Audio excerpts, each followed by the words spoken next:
And right now it's time for the Streamline, everything that you need to know in 10 minutes or less. Breaking overnight, former Vice President Dick Cheney has died at 84 years old. His family released a statement saying he passed after complications with pneumonia along with cardiac and vascular disease. Cheney served alongside Republican President George W. Bush from 2001 to 2009. He was a notoriously silent but powerful vice president, influential in formulating the U.S. response to 9/11. Cheney was known for his increasingly conservative views, but in the last presidential election, the former VP voted for Kamala Harris, breaking away from the Republican Party.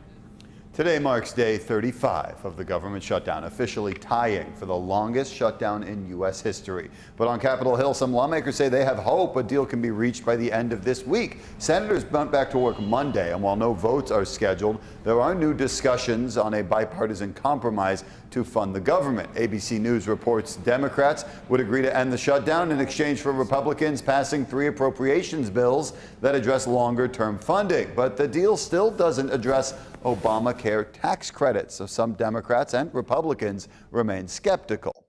I don't know if the Democrats are ready, so and I say this with respect, they won't get what they've asked for. Mr. Art of the deal doesn't seem to understand that. He thinks he can bend reality. He thinks he can use hungry children as a bargaining chip against Democrats. Yeah, while Congress talks, millions of Americans still don't know where their next meal is going to come from. SNAP benefits ran out for more than 40 million people over the weekend. A judge ordered the White House to use emergency funding for the program. The Trump administration says there's only enough to cover half a month's worth of payments, and it could take weeks or months for states to distribute that. It is election day across the country. Here in California, it's all about Prop 50. If passed, it would allow the state's congressional map to be redrawn. That could potentially give Democrats 5 more seats in the House.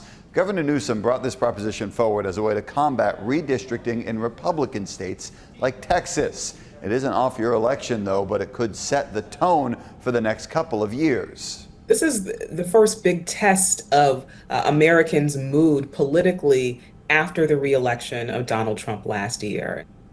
Now, some other key races to watch today. New Jersey and Virginia both have close gubernatorial elections, and New York City's mayoral race could see record turnout. Overnight, President Trump threw his support behind former Governor Andrew Cuomo. Assemblymember Zoran Mondani is leading, though, in recent polls.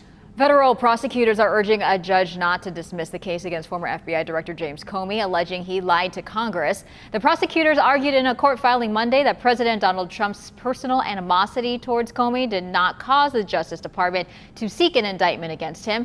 They said the president's social media posts were only to express his opinion on why he believes Comey should be prosecuted. Comey's lawyers argue the DOJ has singled out Comey for prosecution because he has been a fierce critic of the president, wanting the charges against him dropped. And from one DOJ case to another, the Justice Department is defending its subpoenas of New York Attorney General Letitia James' investigations of President Trump. Justice officials want to look at records related to the civil investigations. James' office wants the subpoenas thrown out, calling them too broad and against state law. Justice Department lawyers said the subpoenas are valid. Now, in a separate case, James wants charges against her thrown out, claiming the interim U.S. attorney prosecuting the case was illegally appointed. On Monday, the DOJ defended her appointment. The judge will hear arguments in that case next week. Juggling the military life is challenging for families, and it's become even more difficult due to the government shutdown.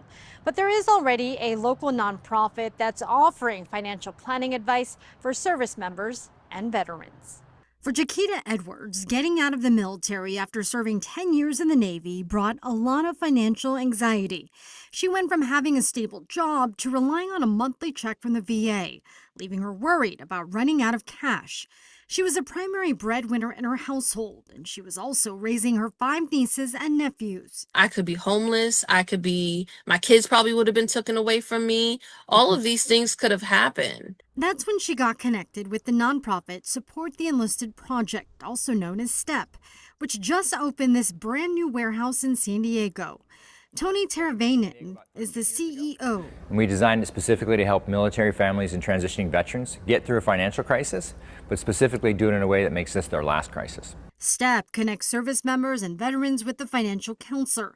Part of that free service includes getting them immediate financial help if needed. We have the ability to write a check to restore or retain basic necessities along the way. And that's when the financial counseling comes in, helping them create a plan to stay within their budget. We're going to walk with them for the next year and help them recognize the small wins and the big wins that they're doing and really work to institutionalize those behaviors. And that's the program we're working to scale across the country. Data from the Military Family Advisory Network shows almost 93% of service members and their families identified financial stress as a major concern. And a household pulse survey data shows more than 40% of service members report difficulty paying for their usual household expenses, something that's also included in the assistance STEP provides. It's about 250,000 pounds of food a year, 250,000 diapers, and in total, about $1 million worth of other merchandise that comes through this warehouse that gets donated to the community. STEP has expanded its reach to Oregon, Washington, and now Hawaii. In total, the program has helped more than 9,000 military and veteran families permanently overcome financial crisis. And Jaquita says she's thankful STEP is around to help get service members like herself back on track. Because without them, I don't know where I would have been. I'm not going to lie and say that I know or I would have figured it out, because I wouldn't have, because that was my last resort. For more information about the STEP program, head to teamstepusa.org. Marie Cornell, ABC 10 News.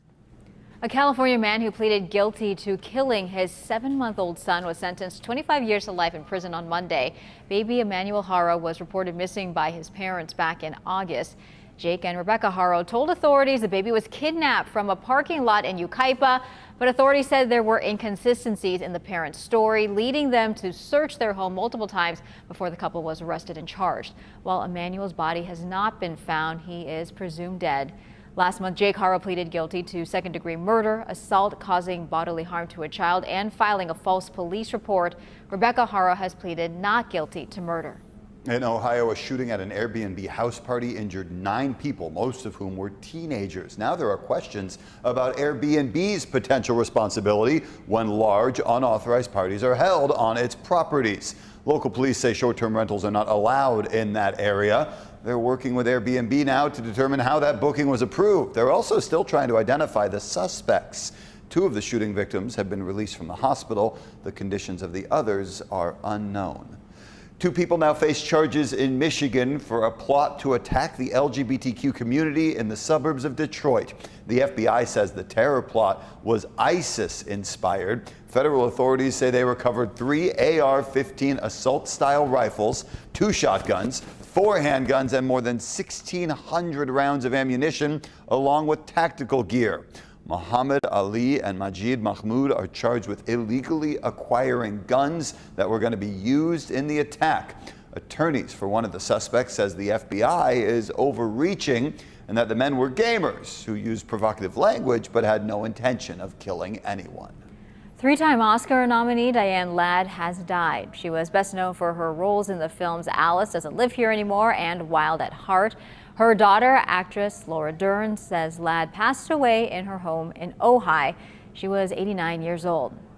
There were no winners announced for the Powerball after Monday night's drawing. The jackpot now at $438 million. The next drawing for the Powerball lottery is on Wednesday, so good luck. But if you're looking to get lucky today, the Mega Millions drawing is happening tonight. That jackpot stands at $800 million. And if you're looking to play, make sure to buy your tickets before 7:45 p.m. Pacific Standard Time. The drawing set for 8 p.m. And that's your ABC 10 News Streamline. Everything you need to know today in under 10 minutes.